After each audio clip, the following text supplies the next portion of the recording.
अंज news media में आपका स्वागत है। खबरों के साथ मैं हाजिर हूं अशोक कुमार अंज। ये शिव परिचर्चा है। शिव परिचर्चा में इसका महत्व क्या होता है?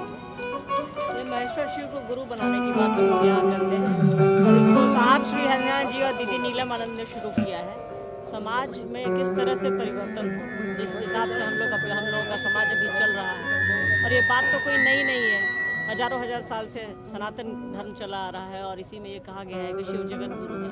उन्हीं की स्थापना के लिए ये हम लोग करते हैं। साहब ने इसको शुरू किया है और उनका 3 सूत्र है, उनके माध्यम से हम लोगों को बताते हैं कि शिव से अपना संबंध बनाइए, अपना शिष्य भाव उनको अर्पित करिए, प्रणाम करिए, उनसे दया मांगिए।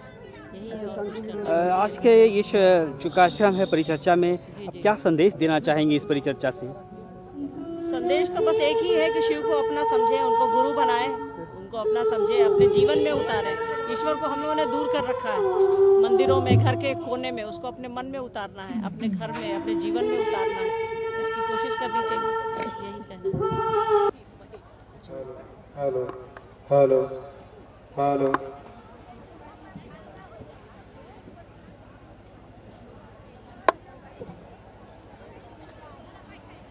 सभी को प्रणाम।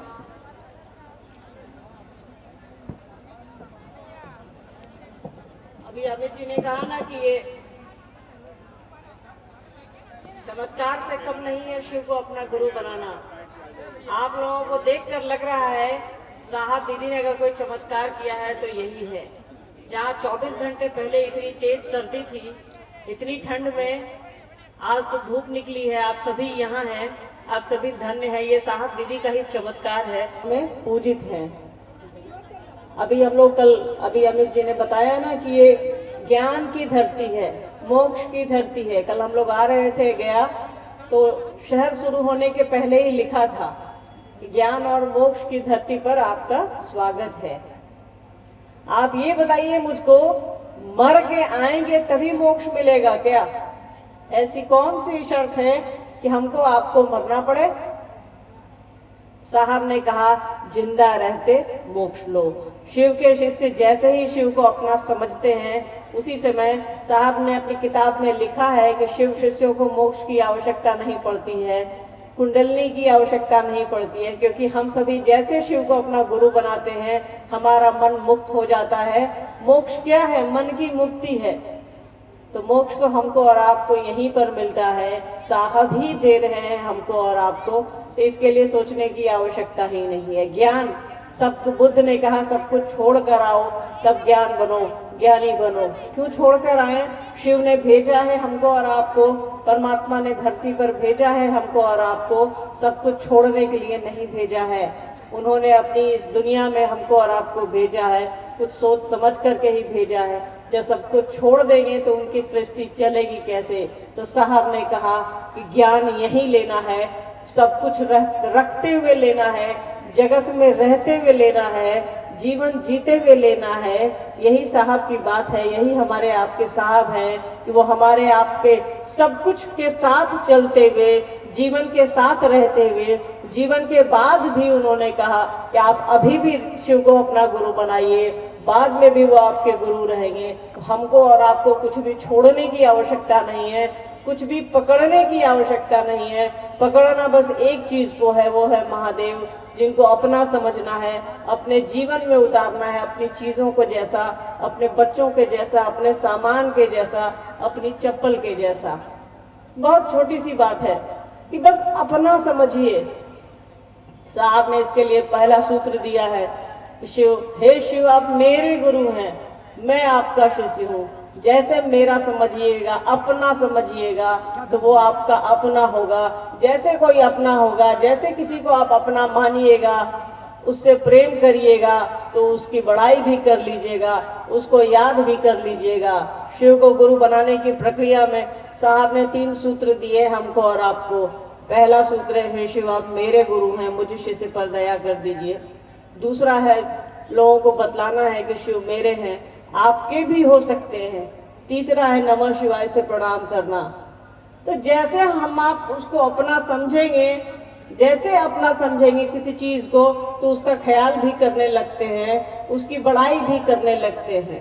तो लोगों को बताइए शिव आपके हैं, उनसे प्रेम करिए, उनको अपना समझिए।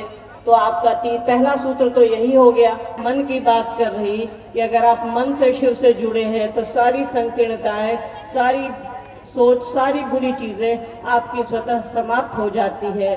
कौन किस जाति का है, किस धर्म का है, हम आप नहीं जानते। अगर ऐसा नहीं होता, आज भी दक्षिण भारत के मंदिरों में महिलाओं का प्रवेश वर्जित है। समाज ने जो बांट रखा है, छोटे लोगों का प्रवेश वर्जित है। क्यों भाई? क्या ईश्वर पाने का अधिकारी से बड़े लोग हैं, हम आप नहीं हैं? क्या महिलाएं ईश्वर को पाने का अधिकारी नहीं है?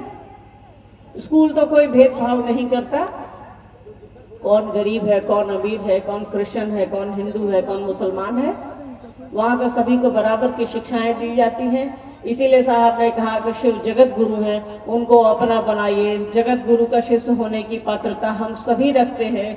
किसी जाति के हो, किसी धर्म के हो, ये सोचने की आवश्यकता नहीं है। किसी संप्रदाय के हो, गरीब हो, अमीर हो, ज्ञान न अमीरी देखता है, न गरीबी देखता है, न जाति देखता है, न धर्म देखता है। शिव से आया ज्ञान हमको और आपको जीवन जीने की कला सिखलाता है।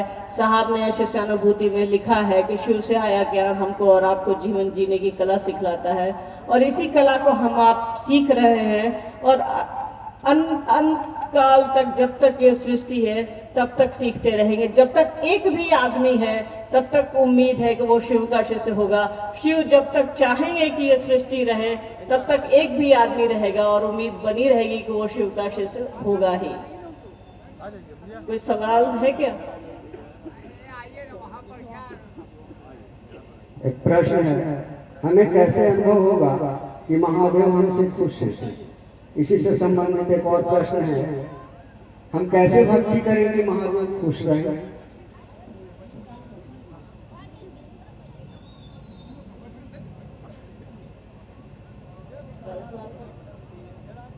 हमें कैसे अनुभव होगा कि महादेव हमसे खुश है? हमारा आपका मन जिस दिन महादेव को समझेगा, महादेव हमसे आपसे खुश है, महादेव हमसे आपसे खुश है तभी तो हम आप यहाँ बैठे हैं। महादेव हमसे आपसे खुश है तभी तो आज सूरज भी सामने निकला है। हम आप उनकी बात करने को बैठे हैं। और शिव शिष्य जहाँ बैठते हैं, जहाँ खड़े होते हैं, वहीं खुशी होती है। मन में बस महादेव होना चाहिए, मन में बस साहब और दीदी होने चाहिए, वहीं खुशी है, वहीं सब कुछ है, वहीं प्रसन्नता है, वहीं आनंद है। जहाँ शिव है वहीं आनंद है, जहाँ साहब और दीदी है वहीं खुशी है, वहीं प्रसन्नता है। आप जिससे प्रेम करती हैं उस पर नजर पड़ती है तो आप अपने आप खुश हो जाती हैं। उसका कोई थर्मामीटर नहीं है कि आपके अपने, हम लोगों के मायके से कोई आता है तो चेहरे पे कितनी हंसी आ जाती है, कितनी खुशी आ जाती है, क्योंकि वो आपका प्रेम है। तो जैसे ही हम आप शिव को अपना समझेंगे, चेहरे पर जैसे प्रसन्नता आएगी, शिव की प्रसन्नता, शिव से आई हुई प्रसन्नता आएगी। एक शिव शिष्य आपको रोड के दूसरी तरफ भी दिख जाता है तो आप उठा देते हैं हाथ के, प्रणाम भैया, प्रणाम दीदी। यही तो प्रसन्नता है। जहाँ शिव शिष्य खड़े होते हैं, जहाँ शिव की बात होती है, वहीं खुशी है, वहीं प्रसन्नता है। जहाँ साहब दीदी रहते हैं, आपके मन में रहते हैं, वहीं प्रसन्नता है। हम कैसे भक्ति करें कि महादेव खुश रहे? साहब दीदी का जो संकल्प है, साहब दीदी जो चाह रहे हैं वो करते रहिए। और शिव ने आपको धरती पर भेजा है, ये हमारी आपकी यात्रा है, ये हमारा आपका घर नहीं है। समझिए हम आप बाजार आए हैं, हमको और आपको तो घर जाना है। हम आप कहते हैं कि मेरा घर गया है, मेरा घर पटना है, मेरा घर वजीरगंज है, पर ये आपकी यात्रा है। अगर ये घर रहता तो हम आप मरते नहीं। मतलब कहीं और हमको और आपको जाना है। तो उस जाने की प्रक्रिया में शिव को पकड़े रहिए, साहब दीदी को पकड़े रहिए, सभी प्रसन्नता में ही रहेंगे, सभी आनंद में ही रहेंगे। शिव गुरु की दया क्या है? शिव गुरु की दया है कि हम आप यहाँ बैठे हैं, एक दूसरे से प्रेम है हम आपको, हम आप यहीं बैठे। अब तो भाई भाई में प्रेम नहीं है। जिस माँ बाप से बच्चे पैदा लेते हैं आपस में प्रेम नहीं है। हम आप कैसे एक दूसरे के साथ बैठे हैं, ये प्रेम का सबसे बड़ा उदाहरण है। ये शिव शिष्यता और शिव की दया का सबसे बड़ा उदाहरण है कि आज यहाँ हजारों की संख्या में हम आप बैठे हैं और मुझ जैसे आदमी की बात सुनने के लिए आप यहाँ बैठी हैं। यही शिव की दया है, यही गुरु की दया है, यही हमारा आपका मन है। हम आप एक सीधी दिशा में चलते रहें, शिव की दया हम पर और आप पर आती रहेगी, मिलती रहेगी। साहब जो जैसा चाहते हैं, साहब जो जैसा चाह रहे हैं, वो कह रहे हैं आओ चले शिव की ओर, उनकी उंगली पकड़े पकड़े चले हम आप। यही शिव की दया है कि साहब दीदी के संकल्प के साथ हम आप चलते रहें। यही गुरु की दया है कि हमारा और आपका मन जो है विशाल हो रहा है, ऊपर उठ रहा है, नहीं तो जगत के जंजाल में तो हम सभी फंसे हैं। होगा यही हमारी आपकी सभ्यता होगी। इसके लिए कोशिश खुद भी करनी है। बच्चे गिर जाते हैं तो हम लोग उसको गोद में उठा लेते हैं, इसलिए नहीं छोड़ते कि उसको महादेव ने 2 पैर दिया है वो खड़ा हो लेगा। हमको और आपको कोशिश करनी पड़ती है। यही फर्क है इंसान में और जानवर में। हमारे बच्चे जन्म लेते हैं तो माएँ दूध पिलाती हैं, जानवर का बच्चा जन्म लेता है तो वो 4 पैर पर एक बार में खड़ा हो जाता है। तो ईश्वर ने जहाँ हमको और आपको बुद्धि दी है, जानवर को ताकत दी है। यही फर्क है हमें और जानवरों में। तो हमारे पास बुद्धि है, बुद्धि लगा करके काम करिएगा, शिक्षा के साथ काम करिएगा, गुरु को अपना बनाइएगा, शिव को अपना बनाइएगा। तो शिव से आया ज्ञान हमको और आपको जीवन जीने की कला सिखलाता है। तो एक नई सभ्यता बनेगी, एक नई संस्कृति बनेगी जहाँ ऐसे सवाल नहीं उठेंगे। साहब श्री का उत्तराधिकारी कौन है? दीदी समझाने का प्रयास करें। आप हैं, आप हैं। भविष्य में भी कोई शिव शिष्यों का वो है, बराबर से है, ये याद रखिएगा। साहब दीदी का उत्तराधिकारी जितना हम हैं उतना ही आप हैं, उतना ही ये है, उतना ही वो है, सब है। भविष्य में भी कोई होगा उतना ही का होगा, ये याद रखिएगा। उन्होंने बराबर से दे दिया। उनके पास जो भी चीजें थी उनके पास तो एक ही चीज थी, शिव थे, शिव हैं और शिव रहेंगे। उन्होंने बराबर से शिव को बांट दिया है। अब आप पर निर्भर करता है कि गंगा के पास खड़े हैं तो कटोरा लेके जाइएगा, कि बर्तन लेके जाइएगा, कि बड़का टैंकर लेके जाइएगा। ये आप पर निर्भर करता है कि आप कौन सा बर्तन लेके आए हैं गंगा के किनारे गंगा जल लेने के लिए। शिव ने साहब को दिया, साहब ने हम सबों को बराबरी से दिया, दीदी ने हम सबों को बराबरी से दिया। तो ये आप सब, हम सभी साहब दीदी के उत्तराधिकारी हैं, ये याद रखिएगा। दीदी, कुछ पुराने गुरु भाई लोग हर प्रखंड में अपने अपने हिसाब से अपना अपना शिव गुरु चर्चा तैयार कर रहे हैं, जबकि दोनों ही शिव का ही। बहुत दुख महसूस होता है साहब द्वारा बताए हुए मार्ग पर चलते हुए एक दूसरे को शिव गुरु से जोड़ना है, लेकिन इन लोग हर गांव में गुरु भाई गुरु बहन को तोड़ने का काम कर रहे हैं। कृपया प्रकाश डालने का प्रयास करेंगे। इसी से संबंधित एक और है, इस सत्ता को संभालने के लिए अब किंग ऑफ किंग्स कौन होगा? आप टूट क्यों रहे हैं? हम तोड़ने आ गए, आप टूट क्यों रहे हैं? आपका संबंध कमजोर है, इसीलिए आप टूट रहे हैं। ये याद रखिएगा। साहब दीदी से मजबूत संबंध बनाइए, शिव से मजबूत संबंध बनाइए। आपके बीच में, आप 2 लोगों के बीच में आप इतनी जगह क्यों दे रहे हैं कि हमारा जैसा आदमी घुस जा रहा है? आप किसी को मौका दे, आप टूट रहे हैं इसीलिए हम तोड़ रहे हैं। तोड़ने वाले का तो काम ही है, उसकी सजा तो गुरु देंगे। आप टूटिए नहीं ना, कोई कुछ भी करे, आप क्यों टूट रहे हैं? हम आपको आकर कह देंगे कि साहब ऐसे हैं, साहब वैसे हैं, और आप सुन लेंगे। जिस दिन हम भी आके आपको कहें कि साहब दीदी ऐसे हैं, गलत है, ये है, वो है, आपको मेरी भी बात सुनने की आवश्यकता नहीं है। आप समझिएगा कि इनको काके भर्ती कराइए, इनका दिमाग खराब हो गया है। साहब के बारे में, दीदी के बारे में आपको अगर कुछ भी ऐसा लगता है तो याद रखिएगा, आप आध्यात्मिक अपराध करने जा रहे हैं। साहब ने जो विधा दी है, 3 सूत्र की विधा दी है, 3 सूत्र को करते रहिए। हाँ, उसमें जैसे आप संबंध, जैसे आप उसमें रास्ता दीजिएगा किसी को, हम तो घुस ही आएंगे। आप अपने घर का दरवाजा खोलेंगी तभी तो हम आएंगे। अगर आपको लगता है कि हम गलत हैं तो आप अपने दरवाजा को क्यों खोल रहे हैं भैया? आपको मालूम है कि ये लंबी आएगी तो मेरा 2 रुपए ले जाएगी, आप दरवाजा क्यों खोल रहे हैं? ऐसी क्या बात कर रहे हैं आप? कोई किसी को तोड़ता नहीं है, हम आप टूट जाते हैं। तो ऐसा संबंध बनाइए कि हम आप टूटे नहीं, ऐसा प्रेम बनाइए। आपके बच्चे से आपको कोई दूर कर देता है क्या? आपके पति से या आपकी पत्नी से कोई दूर कर देता है क्या? उसी बच्चे को हम आप छोड़ देते हैं अपने पति के लिए, छोड़ते हैं कि नहीं छोड़ते हैं? उसी बच्चे को हम आप छोड़ते हैं अपनी पत्नी के लिए, छोड़ते हैं कि नहीं छोड़ते हैं? जिसको हमने आपने जन्म दिया है, 9 महीने पेट में रखा है, अपने बच्चे से प्रेम है तो आप पूरी दुनिया छोड़ देते हैं, सबसे लड़ लेते हैं। और साहब दीदी से कैसा प्रेम है आपका कि हमने आपको कह दिया कि साहब दीदी को छोड़ दो और आप छोड़ दिए। आपका प्रेम कमजोर है। प्रेम को मजबूत बनाइए, साहब दीदी से ऐसा संबंध बनाइए उसमें हम सेंध नहीं मार सके। बाकी तो लोग आते रहेंगे, लोग आपको तोड़ते रहेंगे, हमको भी तोड़ते रहेंगे। टूट जाए तो उस तोड़ने वाले की गलती नहीं है, हमारा आपका मन कमजोर है। और जो तोड़ रहा है उसका हिसाब महादेव करेंगे और साहब दीदी करेंगे। हम आप बस ऐसी कोशिश करें कि टूटे नहीं। ये चीजें फेंक दीजिएगा निकाल करके, क्या नहीं फेंकते ना हम आप? तो शिव को कैसे फेंकेंगे? उस धरोहर को कैसे फेंकेंगे? पुराना मकान का ईंटा भी रख लेते हैं हम लोग कि याद रहेगा। अरे वो तो परमात्मा है, सृष्टि का जनक है, सृष्टि करता है, उसकी बात तो हम आप करेंगे। और हम आप करें या ना करें, वो ईश्वर है, वो परमात्मा है, महेश्वर है, वो सृष्टि चलाता रहेगा। हमारे जैसे अनगिनत लोगों को जिलाता है, मारता है, उसको कोई फर्क नहीं पड़ता है। गुरु को फर्क पड़ता है। गुरु को अपना बनाइए, अपना भाव उसको दीजिए, अपना शिष्य भाव उसको दीजिए, ताकि वो हम पर और आप पर दया कर सके। और यही एक सांस्कृतिक विरासत है जो आने वाले समय में भी लोग शिवलिंग के तौर पर, उन तस्वीरों के तौर पर शिव को पूजते आए हैं, घर घर के बाबा मानते आए हैं, बनाते आए हैं, और हमेशा से ये होता रहेगा।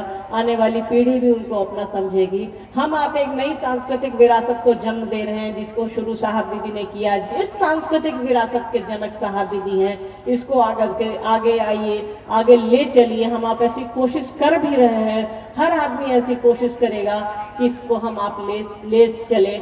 जैसे आज का कार्यक्रम है, शिव की इसी विरासत को, साहब दीदी की इसी विरासत को लेकर के चलने के लिए हम आप इकट्ठा हुए हैं। यहाँ के आयोजक धन्य हैं, वजीरगंज के और गया के, इनकी बदौलत में हम आप यहाँ इकट्ठे हुए हैं, बैठे हैं, शांति से आपस में बातें कर रहे हैं। यही तो सांस्कृतिक विरासत है, यही तो हम आप लेकर के चल रहे हैं। और घर की चीजें हैं, अपने माँ बाप के सामान को छोड़ तो नहीं देंगे, लेकर चलेंगे। साहब दीदी हमारे माँ बाप हैं, आध्यात्मिक पिता है। याद रखिएगा, साहब ने अपने बच्चों से ज्यादा, दीदी ने अपने बच्चों से ज्यादा आपसे प्रेम किया है। आप उनका परिवार हैं। आप उनके सामान को बाहर फेंकेंगी या घर में रखेंगी या मन में रखेंगी, ये आप लोग तय करेंगे, ये आप जानिए। शिव गुरु चर्चा में फोटो पर शादी, अगरबत्ती, आरती में रोक लगाते हैं। फतेहपुर प्रखंड, फतेहपुर प्रखंड से ये सवाल आया है। शिव गुरु चर्चा में प्रसाद, आरती, अगरबत्ती जो भी है वटेवर, रोक लगाते हैं। यहाँ हम सभी लगभग 20-25 हजार लोग होंगे अंदाजन, ऐसे मेरा गणित बहुत खराब है, भरोसा मत करिएगा, ठीक है? तो आप ये बताइए, यहाँ कई ऐसे लोग होंगे जिनके पास आने का भाड़ा नहीं होगा, वो पैदल आए होंगे। कई ऐसे लोग हैं जो अपनी गाड़ी से आए हैं। तो ये बताइए कि जो बेचारा पैदल आया है, उसके पास तो घर में घी का दिया जलाने का पैसा नहीं है, उसके पास तो टेम्पो से आने का पैसा नहीं है, वो क्या अगरबत्ती जलाएगा? तो उसके शिव नहीं होंगे? उसके भी शिव होंगे, उसके भी साहब दीदी होंगे। ऐसा कोई काम मत करिए जिससे हमारा आपका गुरु भाई गुरु बहन, उसके मन में थोड़ा भी कष्ट हो, उसका मन थोड़ा भी दुखी हो कि मेरे पास पैसे रहते तो हम आज अगरबत्ती जलाते, हम आज घी का दिया जलाते, हम आज तेल का दिया जलाते और मिश्री दाना चढ़ाते या रसगुल्ला चढ़ाते। साहब ने इसीलिए, साहब हरिनाथ जी ने इसीलिए इन चीजों को रोका है कि हमारे आपके किसी काम से, किसी एक्ट से किसी गुरु भाई बहन को तकलीफ न हो, हमारे किसी काम से एक आदमी टूटे नहीं। उन्होंने कहा है कोई छूटे नहीं, कोई टूटे नहीं। तो जिसके मन में ये तकलीफ हो जाएगी तो क्या वो गुरु बनाएगा शिव को, अपना समझेगा? उसको तो लगेगा ये तो पैसा वाले का गुरु है, ये तो पैसे वाले का भगवान है, जो अगरबत्ती जलाता है, जो घी का दिया जलाता है, जो तेल का दिया जलाता है। इसीलिए साहब ने मना किया है कि आपको अपने घरों में चलाना है, चढ़ाइए। किसने मना किया है? चर्चा स्थल पे ऐसा नहीं करिए, ये साहब का आदेश है और ऐसा नहीं होना चाहिए। जहाँ तक अगरबत्ती का सवाल है, हमारे यहाँ चर्चाओं में माएँ बहनें ज्यादा हैं, यहाँ भी संख्या में हम सभी ही ज्यादा हैं। तो ऐसी स्थिति में ज्यादातर साड़ियाँ ही पहने रहते हैं। अगरबत्ती जलाइएगा, किसी की साड़ी पकड़ लेगा, किसी को आग लग जाएगी, इसका कौन जिम्मा लेगा? साहब ने कहा है वो ध्यान रखिए कि हमारे आपके किसी काम से एक भी शिव शिष्य को कष्ट नहीं पहुंचना चाहिए। तो कोशिश करिए इन चीजों से बचा जाए, इन चीजों से बचने की कोशिश करिए। हम आप एक साथ न बैठे, पर आज शिव की शिष्यता आई, आज साहब दीदी आए धरती पे, तो हम आप एक साथ बैठ रहे हैं। यही भगवान शिव की शिष्यता है, यही साहब दीदी का अपनापन है। सुरक्षित रहिए, ठीक से रहिए, साहब दीदी के बने रहिए, शिव को अपना समझिए। आप सभी को मेरा प्रणाम। वॉलंटियर्स रोड पर ध्यान देंगे, सामने बड़ा सड़क है, वॉलंटियर्स काइंडली रोड पर रहिए, ध्यान दीजिए। महिलाएं बहुत हैं, संख्या बहुत है। आप सभी को मेरा प्रणाम।